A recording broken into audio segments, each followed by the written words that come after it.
Chapter 1: The Descent of Sun and Shadow. In the higher realms, where the architecture was woven from starlight and absolute law, Helios was the apex of perfection. He was the god of the unconquered sun, the bringer of daylight, his very veins coursing with a brilliant, blinding fire. For 10,000 millennia, he had walked the golden halls of the solar citadel, untouched by doubt, unbothered by desire.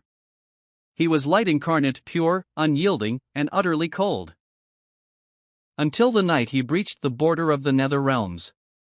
It was a routine diplomatic alignment, a moment when the solar citadel passed over the abyssal trenches of Nyx, the goddess of the primordial night. Helios expected nothing but the usual presentation of cold shadows and silent vows. Instead, he met her daughter, Astraea, the goddess of the twilight and eclipse. She did not bow. She stood at the edge of the obsidian balcony, her gown woven from the deep velvet of the midnight sky, pinned with the dying embers of falling stars. Where his skin burned with gold, hers possessed the pale, luminescent glow of a winter moon. When their eyes met, the laws of the universe fractured. "You burn too brightly, Lord of Day," Astraea murmured, her voice a soft, smoky caress that seemed to cool the raging fire in his chest. "You blind those who wish to see the beauty of the dark." Helios stepped closer, the heat radiating from his body causing the frost on the obsidian floor to hiss and evaporate into silver mist. "And you, Lady of Shadow, tempt the sun to fall from his chariot." The attraction was instantaneous, a cosmic gravitational pull that neither deity could master. Helios, who had known only obedience and order, felt a dangerous, intoxicating hunger ignite within his soul. Astraea, who had spent eternity in the quiet, calculated stillness of the dark, found herself craving the wild, destructive heat of his touch. He reached out, his golden fingers trembling slightly as they brushed against the cool silk of her shoulder. A shockwave of pure energy, neither light nor dark, but a violent violet fusion, ripped through the chamber. Astraea gasped, her eyes widening as the heat of his hands seeped into her skin, melting the eternal winter that had guarded her heart. Helios pulled her closer, his gaze locked onto her lips. "If I kiss you, Astraea, I might burn your world to ash." "Then let it burn," she whispered, her hands rising to rest against his burning chest, her fingers tracing the divine geometry of his golden armor. When his lips finally met hers, the heavens trembled. It was not a gentle meeting, it was a collision of cosmic forces. His fiery passion met her deep, yielding depth. Helios drank in her darkness, cooling his eternal torment, while Astraea absorbed his brilliant light, filling her empty voids with ecstasy. They moved together with a fierce, rhythmic intensity, a dance of sun and shadow that blurred the boundaries of their domains. Every touch was an act of creation and destruction, where his fingers pressed into her hips, constellations flared into existence. Where her lips trailed down his throat, the shadows rose to cocoon them from the prying eyes of the other gods. The intensity of their union was overwhelming, a beautiful, breathless storm of heat and shadow, a sacred convergence that left them both undone, tangled in a sea of gold and midnight silk. But the universe would not allow such a union to go unpunished. As they lay wrapped in each other's embrace, the sky outside the balcony turned a sickly, bruised purple. The alarm bells of the solar citadel began to wail. Their passion had caused a literal solar eclipse, throwing the mortal world into chaos and alerting the High Council of Gods to their forbidden transgression. Chapter 2: The Wrath of the High Council. The divine alarm bells did not ring with a sound, they rang with a violent, crushing pressure that shattered the silver glass of the nether realm galleries. The sky above the obsidian balcony fractured as a column of absolute, unyielding light tore through the purple twilight. It was the holy vanguard of the solar citadel, dispatched by the High King of Olympus. The forbidden synchronization of sun and shadow had sent a shockwave through the cosmic axis, stopping the mortal tides, freezing the winds, and plunging the earthly kingdoms into a sudden, terrifying afternoon darkness. Astraea was torn from Helios's arms by a vortex of cold, blinding wind. "Helios," she cried out, her fingers slipping from his golden skin, leaving behind a faint trail of midnight dust that evaporated in the harsh glare of the incoming light. "Hold on to me." Helios roared, his eyes blazing with a desperate, defensive fire. He lunged forward, his hands reaching to reclaim her, but three heavy harpoons made of solar iron pierced the floorboards of the balcony, anchoring themselves around him. From the beams of light stepped the Archjusticiar, a deity constructed of polished marble and faceless gold law. Lord Helios, the entity's voice boomed, vibrating with the collective authority of 1,000 stars. You have diluted the purity of the day. You have lain with the shadow. By the mandate of the High King, your light is forfeit. She is not a contaminant. Helios shouted, his muscles straining against the solar chains that suddenly erupted from the harpoons, binding his arms, his chest, and his throat. The raw heat of his own energy turned against him, searing his skin as the chains forced his knees to hit the stone. She is the missing coordinate. She is an anomaly, the Justiciar corrected coldly. With a wave of the golden hand, a secondary fissure opened beneath Astraea's feet. It was not the gentle dark of her mother's realm. It was the gray, crushing void of the mortal axis, the lower plane where time moved like mud and memory was bound by flesh. No! Helios screamed, his voice cracking as his golden crown was struck from his head, shattering into a dozen sparks. Astraea looked up at him one last time as she began to fall through the fissure. The midnight velvet of her gown was being stripped away by the heavy atmospheric friction of the lower world, replaced by the simple, fragile white linen of a mortal maiden. The stars pinned to her hair died one by one, their embers blowing past her eyes. I will find you. She whispered, her voice losing its divine resonance, becoming soft, breathless, and intensely human. Even in the dark. I will find. The fissure snapped shut. The Archjusticiar turned back to Helios, who was now completely encased in a cage of burning iron, his brilliant golden radiance dimming into a bruised, smoldering amber. You will return to your chariot, Lord of Light, the Justiciar commanded, as the vanguard hauled the heavy cage toward the skyships. But you shall ride in chains. You will bring the dawn to the mortals, but you will never feel its warmth again. And as for the shadow you coveted, she is now a daughter of clay. She will grow old. She will bleed. And she will never remember the god who burned for her. The mortal plane, 18 years later. In the kingdom of Attica, the mortal princess Astraea was known as the Lady of the Veils. She was a maiden of exquisite, haunting beauty, with eyes the color of a stormy twilight and hair that fell like waves of black silk down her spine. Yet, despite the wealth of her father's court and the dozens of foreign princes who begged for her hand, she lived her life in a state of perpetual, quiet isolation. Astraea possessed a strange, unexplainable affliction. She was terrified of the dark, yet she despised the sun. During the brilliant daylight hours, she stayed confined to the innermost chambers of the palace, behind thick, heavy curtains that blocked out the golden rays. The sun made her skin itch with a deep, interior heat that felt less like warmth and more like an old, forgotten scar. But when night fell, her anxiety grew tenfold. The shadows in the corners of her room felt heavy, like a suffocating blanket, as if they were waiting to swallow her whole. You must choose a husband tonight, my child, King Cecrops said gently, stepping into her darkened chamber as the servants prepared the torches for the midsummer feast. The princes grow restless. They say you are a ghost living in a palace of stone. Astraea looked out through a tiny slit in the heavy drapes. The sun was setting over the Aegean Sea, bleeding its final, crimson light across the waves. A deep, hollow ache bloomed in her chest, a sensation of profound homesickness for a place she had never seen.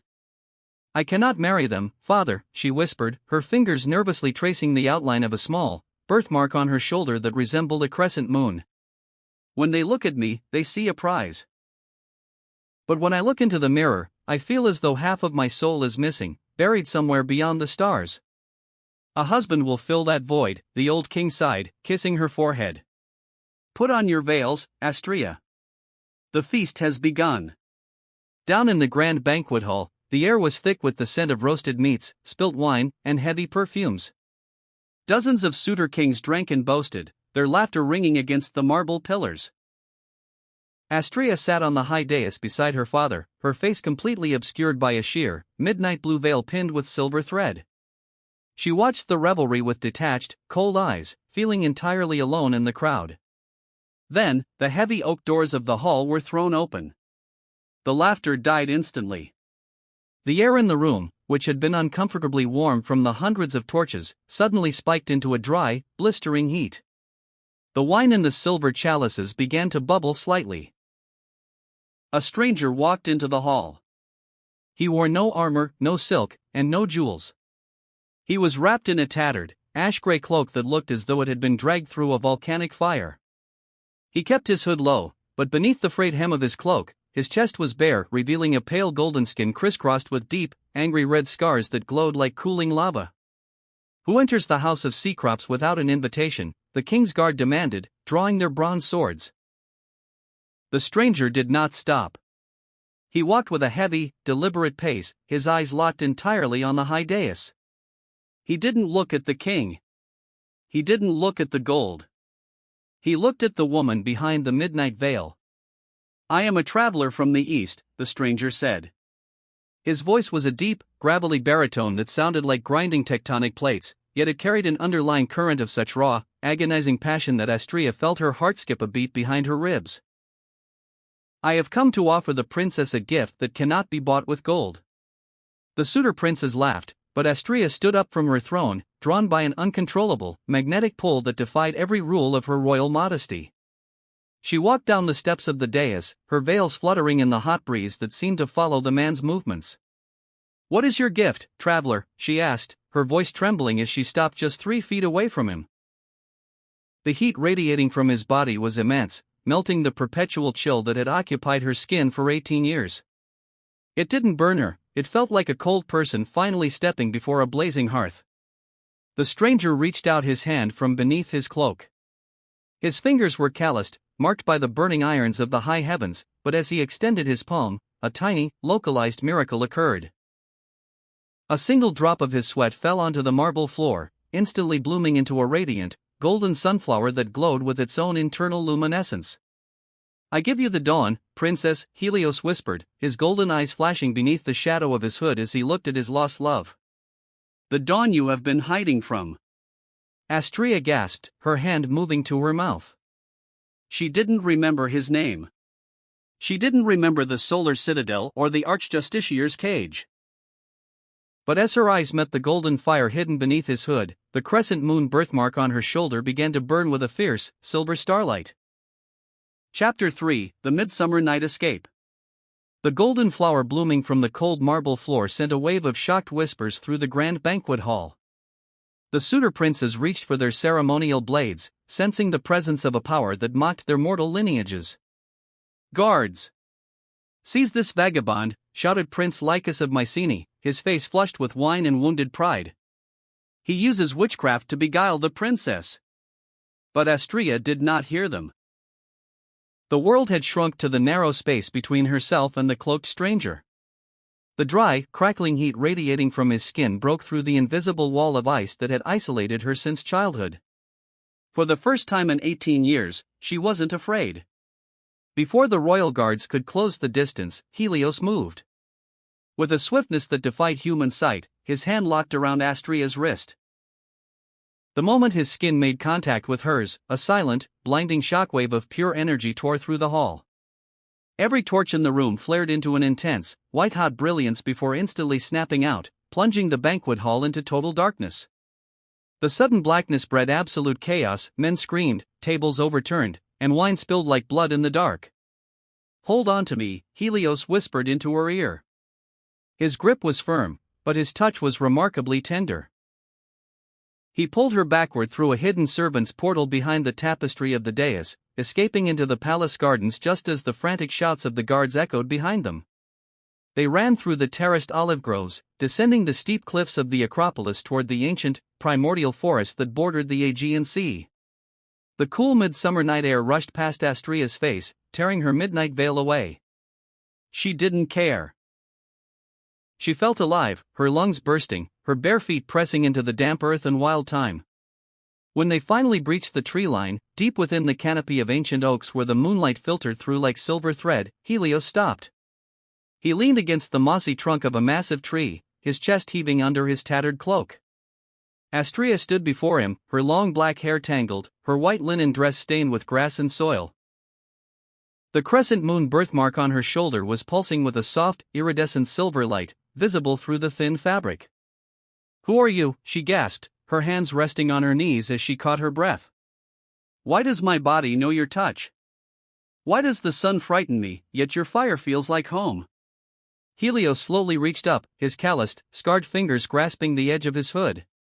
He pulled it back, fully exposing his face to the moonlight. He was breathtakingly beautiful, possessing a sharp, divine jawline carved from golden alabaster, but his features were heavy with a profound, millennia-old sorrow. His eyes were not human, they were twin pools of molten gold, burning with a contained, agonizing intensity. The deep red scars across his neck and chest pulsed in rhythm with his heartbeat, like cooling magma under a dark crust. "I am the dawn you have forgotten, Astraea," he said, his voice dropping to a low, raw caress. "I am the prisoner of the sky, and you are my exiled night." He stepped closer, the sheer physical gravity of his presence drawing her in. He raised his hand, his fingers hovering just millimeters away from her cheek, hesitant to touch her, terrified that his residual divine heat might harm her fragile, mortal flesh. "Every day I am chained to my chariot," Helios rasped, his golden eyes scanning her face with a desperate, hungry devotion. "I am forced to look down from the heavens and watch you hide in the shadows of that stone palace. I am forced to watch you grow older, a captive to time, while I remain immortal and burning.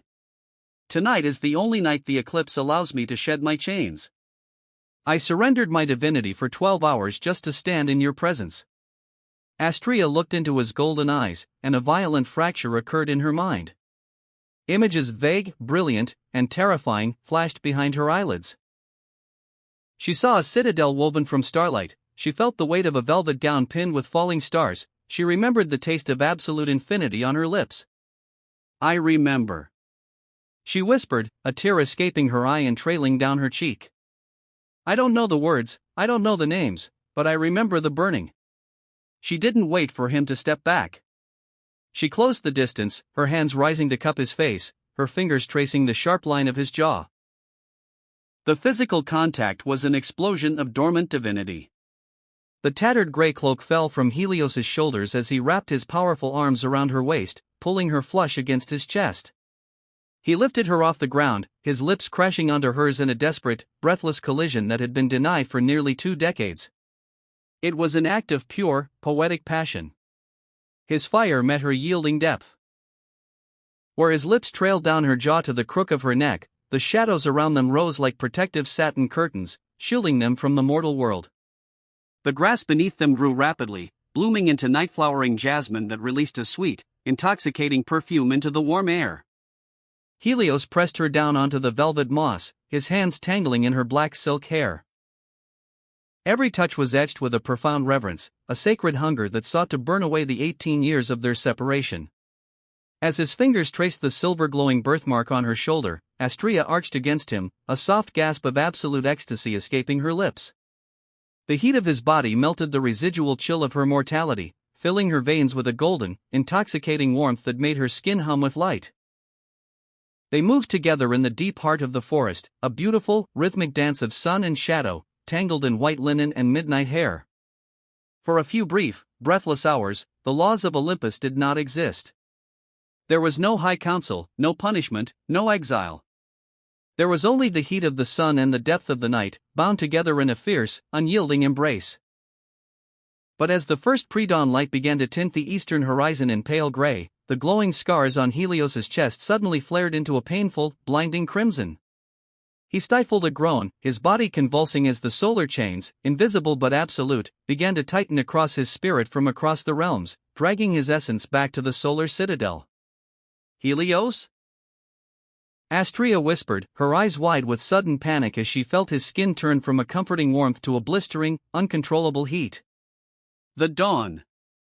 Helios choked out, his golden eyes dimming as he forced himself to pull away from her, collapsing onto the dew-covered grass.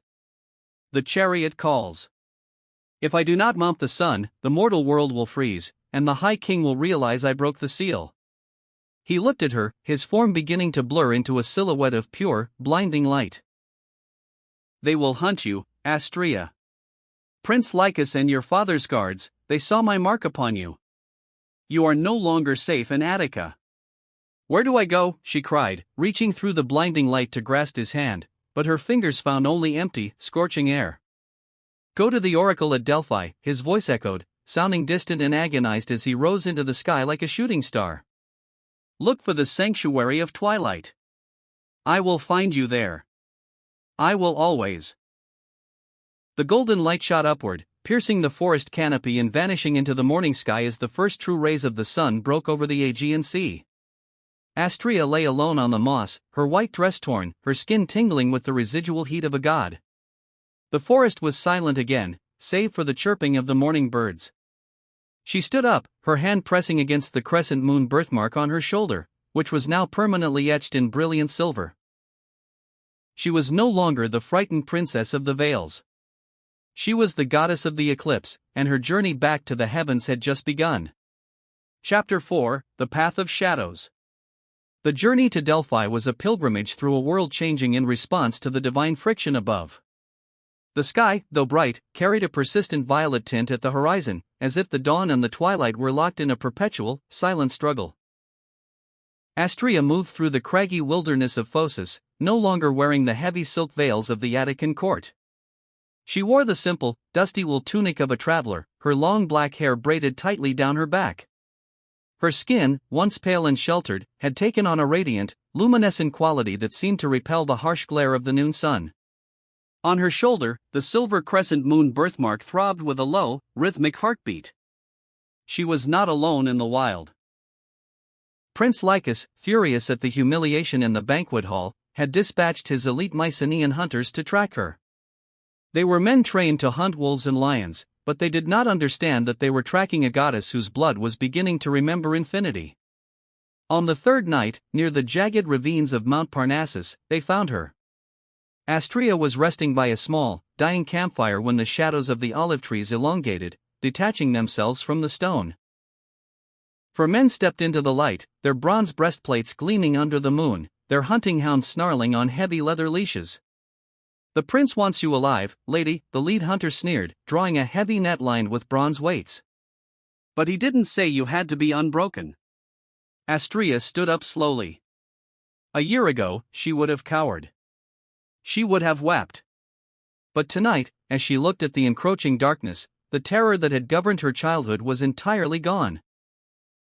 The shadows were no longer a suffocating blanket, they were an extension of her own breath. "You should have stayed in Mycenae," she said softly. The lead hunter laughed and lunged, throwing the weighted net toward her. As the net flew through the air, Astraea didn't move. She simply closed her eyes and reached inward, tapping into the vast, cool reservoir of the nether realms that slept within her mortality. She remembered the taste of the midnight sky from her dream memories. She remembered the depth of the shadow that had cocooned her in Helios's arms. "Rise," she whispered. The shadows beneath the hunter's feet violently came alive. They did not remain flat against the dirt, they rose like liquid obsidian, turning into thick, semi-solid tendrils that wrapped around the hunter's ankles and legs. The hunting hounds let out terrified whines, their instincts warning them of a primordial predator, and broke their leashes, fleeing into the dark. "What is this magic?" The lead hunter screamed as the shadow tendrils dragged him to his knees, his heavy bronze armor offering no protection against the chilling, gravitational pull of the dark. The net fell harmlessly to the ground, feet away from Astraea. Astraea opened her eyes. They were no longer the dark gray of a mortal woman, they were pools of deep, starlit velvet. She took a step forward, her bare feet making no sound on the gravel. With a gentle wave of her hand, the shadows tightened, stripping the weapons from the men's hands and tossing them into the ravine. "Tell Lycus that the princess he sought is dead," Astraea said, her voice carrying a faint, multitonal echo of her divine mother, Nyx. "Tell him that the night is coming for his kingdom." With a final flick of her wrist, the shadows threw the men backward into the brush, leaving them shivering, physically unharmed but emotionally shattered by the absolute chill of the underworld. The tendrils dissolved back into the earth, returning to normal silhouettes under the moonlight. Astraea exhaled, her eyes returning to their human hue, her body trembling slightly from the immense exertion of using a power her mortal veins were still too fragile to carry. She looked up at the sky, where the distant golden star of Helios's chariot was sinking below the western horizon. "I am coming, Helios," she murmured, clutching her shoulder as the silver mark cooled. By the next evening, she had reached the sacred sanctuary of Delphi. The temple was perched precariously on the high cliffs of Parnassus, surrounded by plumes of sweet, intoxicating vapor rising from the deep chasms of the earth. The mortal priests were in a state of high panic. The sacred springs had turned the color of liquid gold, and the bronze statues of Apollo were sweating drops of dark, cool moisture. Astraea walked past the frightened acolytes, straight into the inner sanctum, the Adyton, where the Pythia sat upon her bronze tripod over the prophetic vapor. The old oracle did not look at Astraea with surprise. As Astraea entered, the Pythia's eyes rolled back, her body convulsing as a voice that belonged to neither god nor mortal tore from her throat. The Chronos axis bends. The sun rides in chains, weaving a dawn of ash. The shadow walks the mortal clay, bleeding starlight. The Pythia lunged forward, her withered hand locking onto Astraea's wrist. The contact triggered a shared vision that flashed into both of their minds. Astraea saw the sanctuary of twilight, a hidden pocket dimension suspended between the edge of the solar citadel and the depths of the abyss. Inside, she saw Helios, his golden form locked within a cage of solar iron, his chest bleeding embers as the High Council drained his light to power the cosmic clock. But she also saw the key, a broken shard of her mother's original crown, buried deep within the sunken temple of Nyx beneath the Aegean Sea. Tio, break the chains of the day, the night must reclaim her crown, the Pythia gasped, her voice fading as she collapsed back onto her tripod, exhausted. But beware, daughter of the eclipse. The High King has dispatched the god of war. He does not wish to capture you. He wishes to consume your core. From outside the temple walls, a deep, deafening thunder rolled across the mountains, but it wasn't the sound of rain. It was the rhythmic, terrifying stamp of iron hooves and the clash of celestial bronze shield walls. The divine hunt had arrived at Delphi.